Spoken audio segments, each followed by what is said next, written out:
in combat. I refused a direct order. I said, no, I will not put my machine gun out in the open, and I jeopardized my men. That's a serious offense in combat, you know, to refuse a direct order. Hello, and welcome to this episode of the Veterans History Project, Santa Clarita Valley Edition. The Veterans History Project is an initiative of the American Folklife Center at the Library of Congress. The Santa Clarita Valley Edition is spearheaded by College of the Canyons in association with the SCV Senior Center and Vets Back to the War Zone. The project relies on volunteers to collect the oral histories of U.S. military veterans and support personnel who served in active war zones. Today is September 7th, 2009. My name is Christine Bitter, and my guest today is Bill Beckstrom, a veteran of U.S. Army Paratroops. Hi, Bill. Thank you for being here with us today. Now, tell me, let's start at the beginning. Were you drafted or enlisted, and where? Well, I was drafted. Okay. And I was going to join the Navy, but they were starting to sink all the ships out there. And so I said, well, I'll just wait to get drafted. Okay. And, but I wanted to get in the Navy, but I wanted to be a Marine. Mm-hmm. And so they were just taking some guys in the Marines and some guys in the Navy. And so it depends on what spot you were in. Mm-hmm. And so they chose me in Army, and I said, oh, gosh. I didn't want to be in the Army. Okay. But anyhow, we were sitting there, and we were in Fort Douglas, Utah, and they asked for anybody who would want to volunteer for the paratroops. Okay. And I said, well, I ought to be interested. So I raised my hand, and there were two guys on the other side of the room. There must have been 600 guys in that room. Okay. And so everybody, I'm walking down, and then they said, well, it'd be $50 extra a month. Okay. You know, that sounded pretty good to me, you know. So anyhow, I'm marching down, and the guys would say, you're crazy, you're crazy. And I said, yeah, that's why. I said, but you guys will probably get killed before I do. Okay, why did they say you were crazy? Why didn't you want to join the Army? Well, I just said the thing about the Army, and then I figured, well, a special outfit would be nice to be in. Okay. So they put us on trains and shipped us back to Georgia. Okay. Yeah, so a big training ground, and it was the first time anybody had trained there. Okay. In this particular place in Georgia. What did your training entail? What did you do for paratrooper training? It was tough. Okay. It was. About it. I would say superior or not superior, but it was equal to the Marine Corps or the Navy Frogs. Mm-hmm. Tell me about your first time jumping out of a plane. Well, I was scared. Okay. But we had to pack our first 5 chutes, and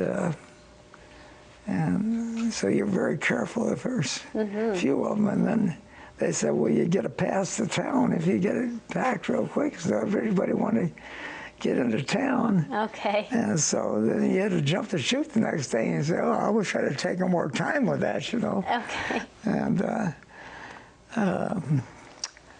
I just never had a failure, and I've seen a few failures, but it wasn't bad. You always get butterflies, you know. You kind of sweat it out, and but I liked it. What was the highest that you jumped from during training? Well, we'd go all the way from 800 feet to 1,200 feet. Okay. And that doesn't give you much time. 800 feet is, man, you hit the ground pretty quick. Okay, all right. But, you know, you're supposed to check your chute. Sometimes you're checking your chute and you're hitting the ground. Oh, goodness. Tell me about your any combat that you saw in Italy when you were there. Well, my one gunner, I was a gunner at that time, and he got killed. And the first guy I've ever seen got killed. He got it right through the head. And But they'd made a mistake because of the excitement of going into combat. They didn't do what they were supposed to do, and they set the gun out in the open, and some sniper got this guy. And what was it like to obey orders? Did you ever have any problems obeying orders? Oh, yes, I did. Okay, well, tell me about that. Well, this was in combat. I refused a direct order. What was the order? I just put my machine gun out in the open. Okay. And I said, no, I will not put and I jeopardized my men. I said, we're not going to put it out in the open. I said, 10 feet or 15 feet over there, there's some brush, and we can conceal ourselves. But you set up a gun, and as soon as you start shooting a machine gun. What were the repercussions for saying no? What happened? He court-martialed me. Okay. And that's a serious offense in combat, you know, to refuse a direct order. But this guy was just out of officers training school, and he didn't know what he was doing. What was your punishment?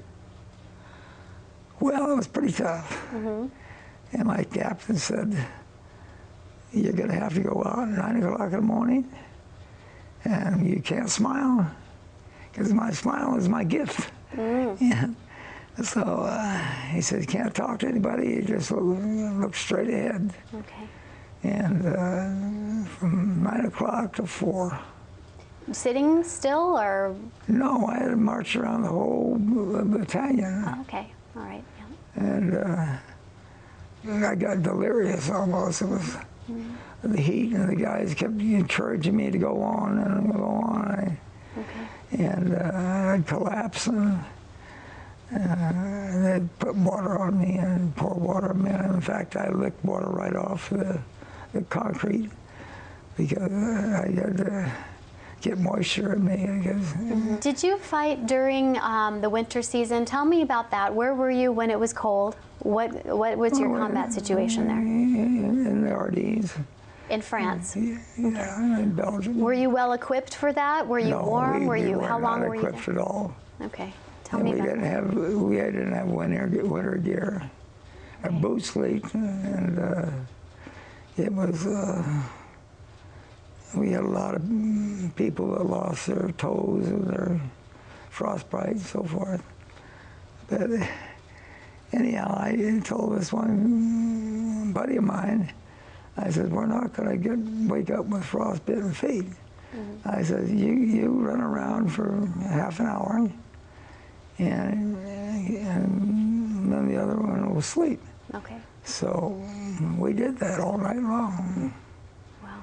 And so we woke up the next morning, and the rest of the guys were cutting their boots off, and it was a horrible mess. Oh my goodness. And so we saved our feet just by What other measures did you take to make sure that you were that you stayed healthy during that time, that you avoided physical hardship during that time? What other things did you manage to do? We were always looking for his boots. And when I saw that guy shot down, and I know that they wore pretty good boots, and so I went over there, and I didn't have any feelings about it at all. I just pulled those boots off. And right in front of me, he was dead.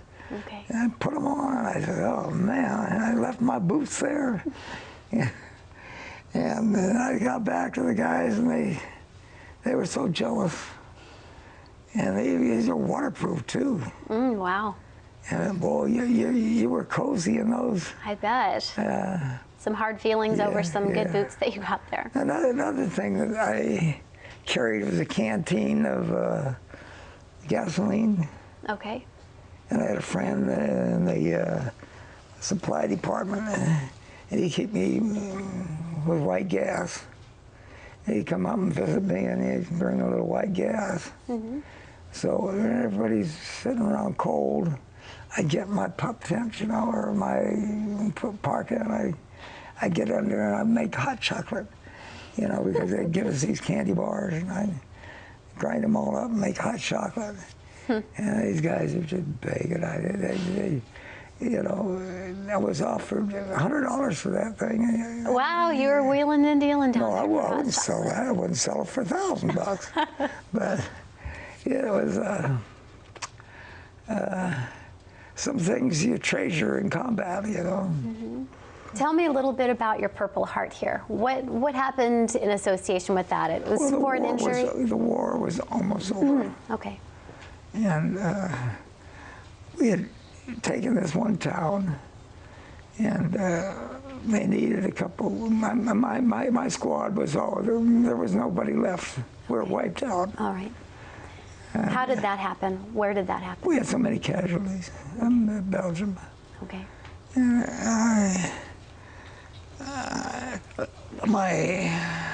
was a second lieutenant. He got a field commission, a very good man. And he said, we're going to have to take up the rear.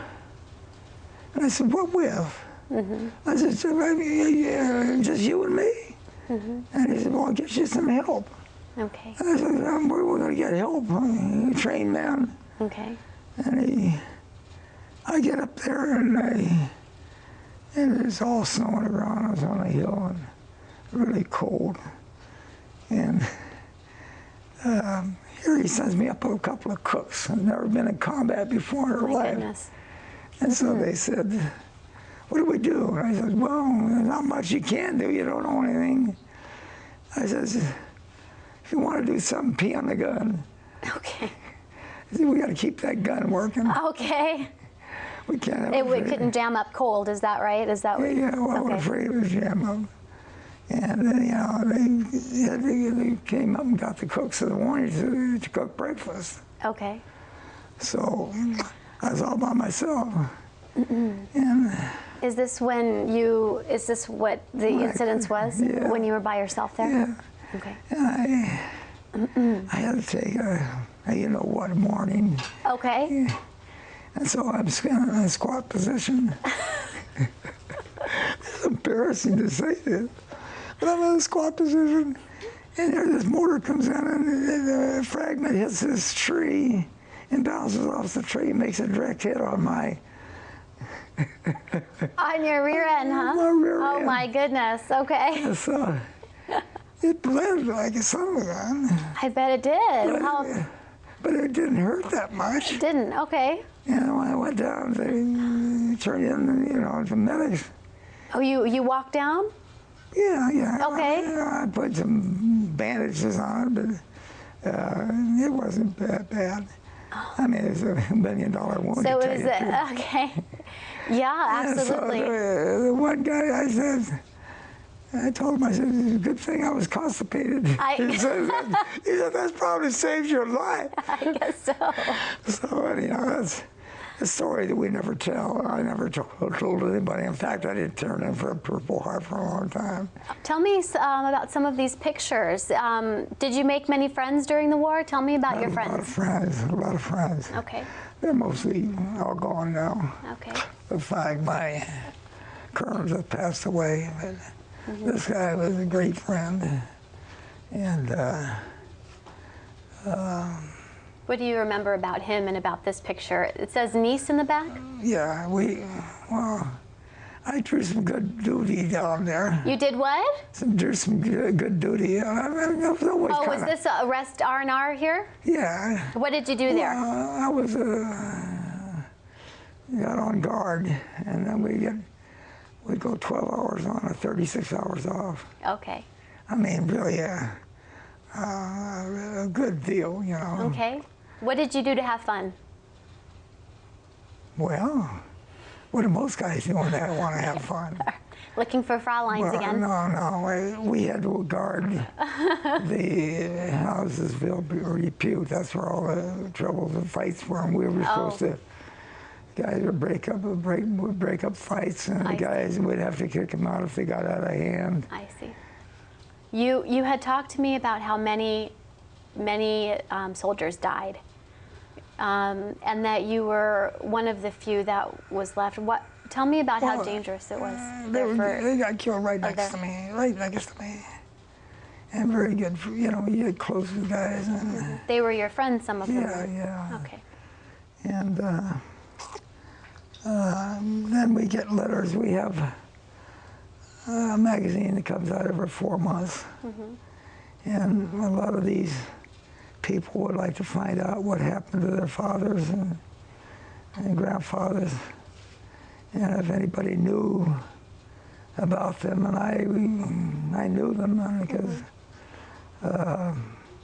one guy, they didn't know if he died or not, because we got another recruit in, because we were always getting replacements.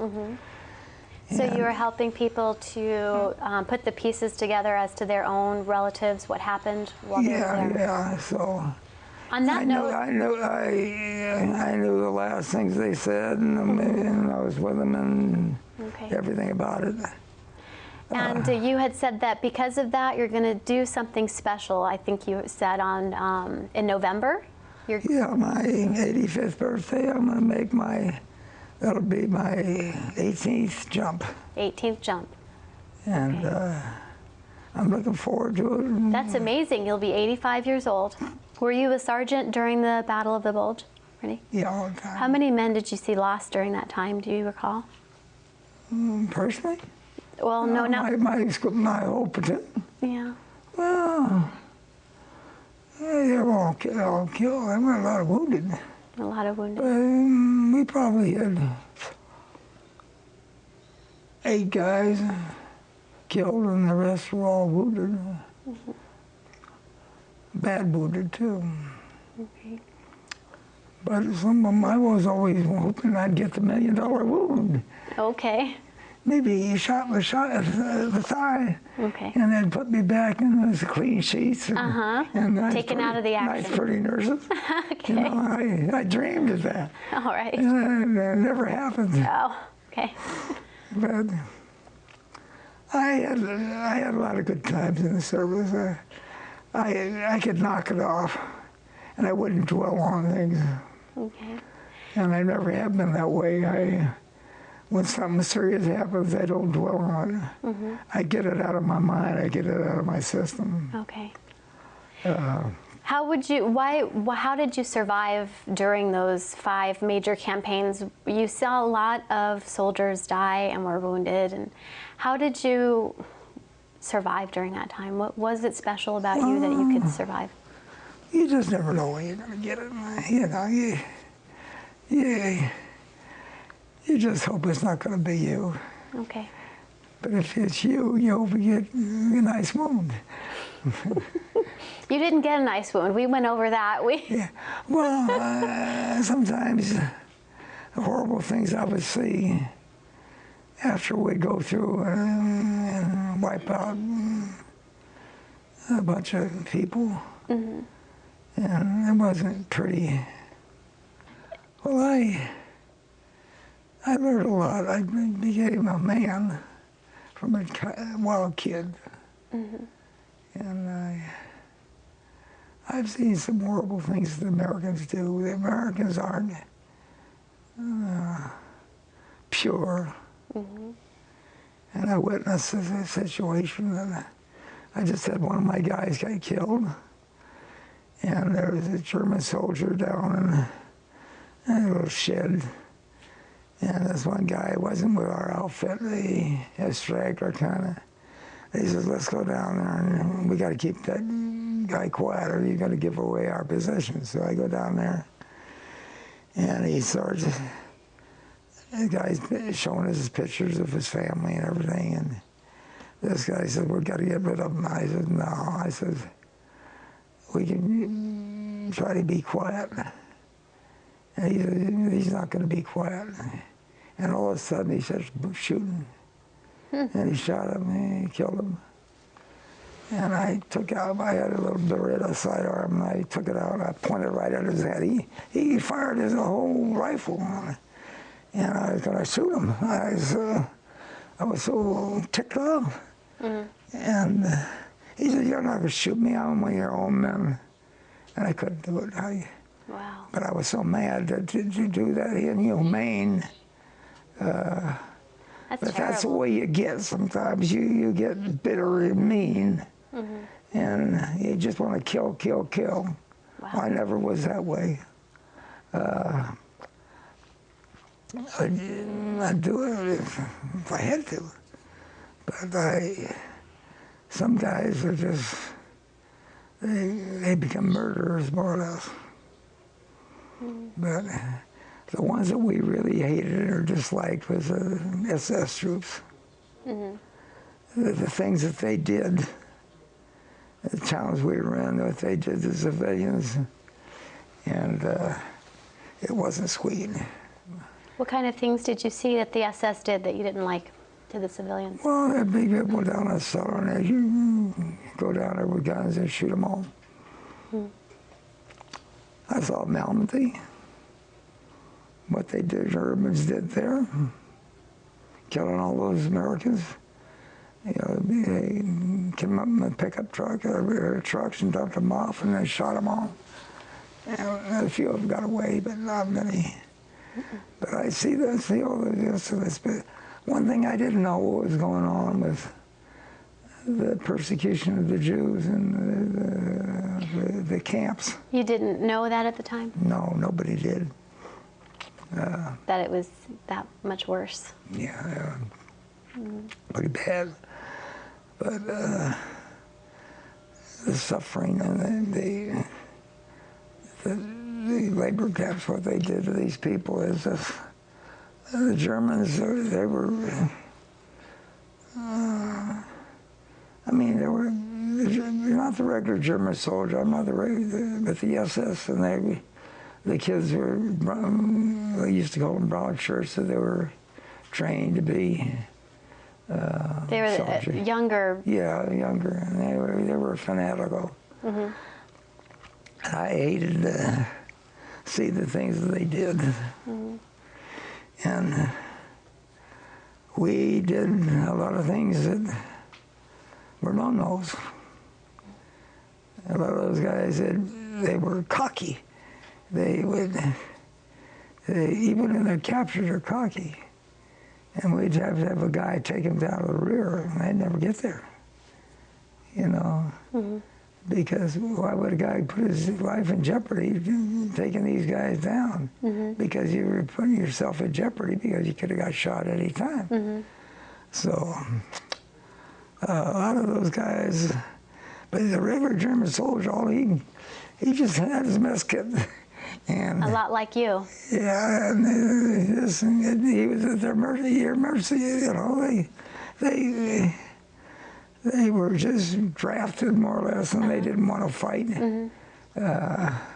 They just want to get back to their families. Okay, Bill, well, we're going to have to close right now. Okay. Thank you very much. Well, thank you. I appreciate this. And I hope that I inspired some people, and I did some good. I'm sure you did, and your stories were very interesting. Thank you. Thank you very much. And thank you for watching. If you'd like to see more Santa Clarita episodes of the Veterans History Project, log on to scvtv.com. I'm Christine Bitter, and we'll see you next time.